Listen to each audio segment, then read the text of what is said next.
Here we are again, the Main Street Randyland YouTube channel. Hooray! Another episode in the Randy's Collection series, and we are here over at Randyland, and I'm standing in an aisle. I mean, it's just another aisle. There's a lot of aisles here. I mean, this is not like any other aisle, other than the fact that over our head here are a bunch of, video cameras. These are your professional video cameras that the guys would be out there doing their news shooting with. And here you have something interesting.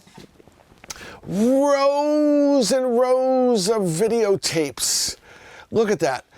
And they're around. I got videotapes all over the place. These are videotapes that were from Flipper's Fascination. At some point, I decided that I needed to have a video camera at least running in there, just as a general shot, to see what was going on in case anything happened in the store. You'd have some sort of record of it. So I guess you could say it was your early form of, the video on the disc, but I didn't have the disc, machine, so I had a VCR, and I ran a video camera, and I recorded on the tape in the SLP mode, so I got 6 hours on a tape, and some tapes you could get that were longer, you could get 8 hours on it. So twice a day, I had to run a tape. So there are at least 2 tapes for every single day that I operated in Flipper's Fascination once I started doing that up until the end. And I've never even seen these tapes, so some of them might not have even came through very well. Maybe a connection wasn't off, or maybe the tape heads were dirty and it wasn't even recording. Maybe the tape was defective. I don't know. But there are hundreds and hundreds of tapes that are from Flipper's Fascination, and they're all over my ceiling. Another clown's mouth. Look at this guy. You might have seen these in the window downstairs. The clown's mouth, and he would turn back and forth. And you would, this is not a water gun game. No, look, that's a big mouth. And he's got, you would throw balls into the clown's mouth. When did you ever see one that you throw the balls into the clown's mouth? Well, here he is, and they would line up, and I've got them, and they're here.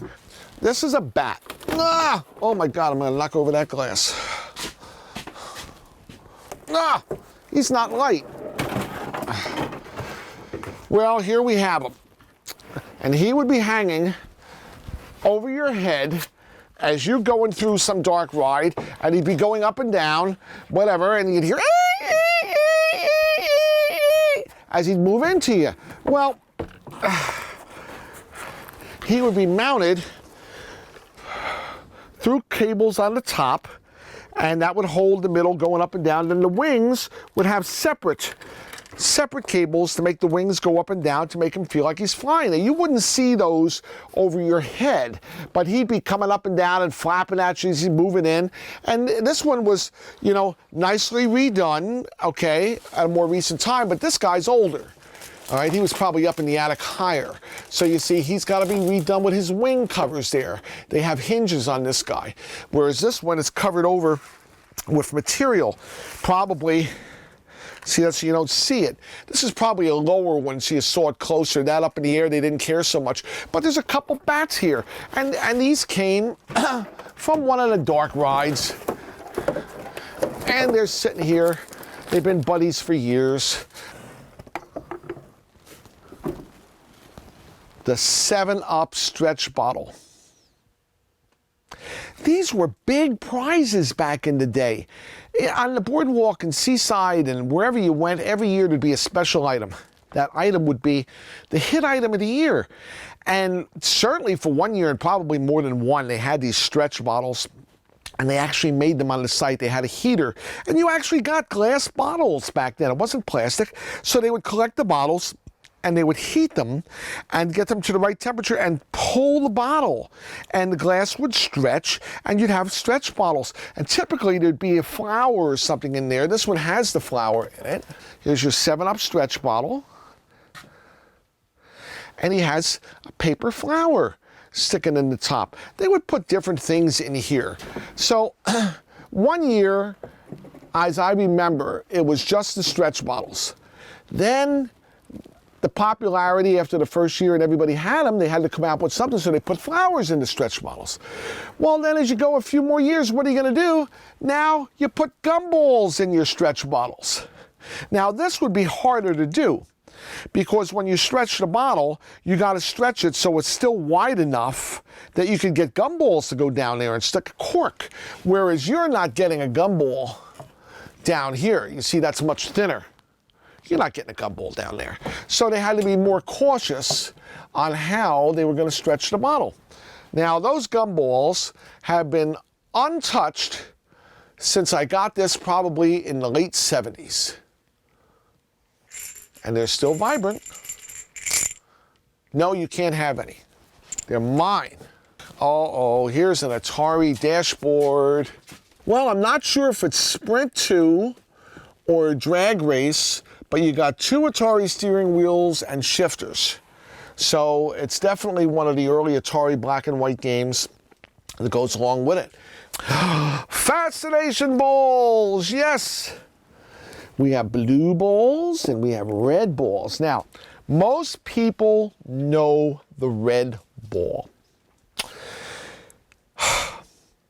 From the time I was a Fascination player in the beginning of 1974, they used this red ball. I do not use this red ball because this red ball is a bouncier ball. It's a softer rubber. It has less control for the player when they play Fascination. I use an older formula ball. It's more solid, more dense. So the player has more control over that ball to sink it in. Now, operators that were around for years, like Ed Formont, Walter Formont, Marty Shapiro, they swore by the red ball. They would make sure that the red balls were taken care of like gold. I remember Marty used to tell me he'd wash the balls every night in isopropyl alcohol. They had a special wooden container with a little heater in it to keep the balls at room temperature. The balls were like gold. But I don't like people using the red ball because it's not as much fun as playing with a ball that is more dense and more solid. Now, the blue ball has a little more density to it because of the color and the dye, but it's still a bouncy ball, not like the balls that I use. These blue balls were probably custom made. The red balls were probably stock. This red ball looks a little different. It's a lighter color for some reason.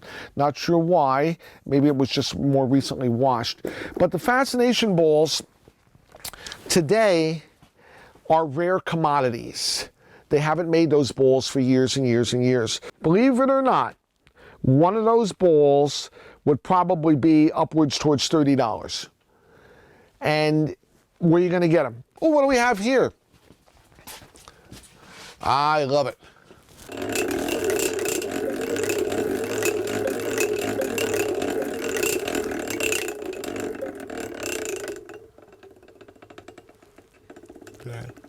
This wheel was in the latter days of Olympic Fascination in Wildwood. And they used to run it as some kind of bonus once in a while.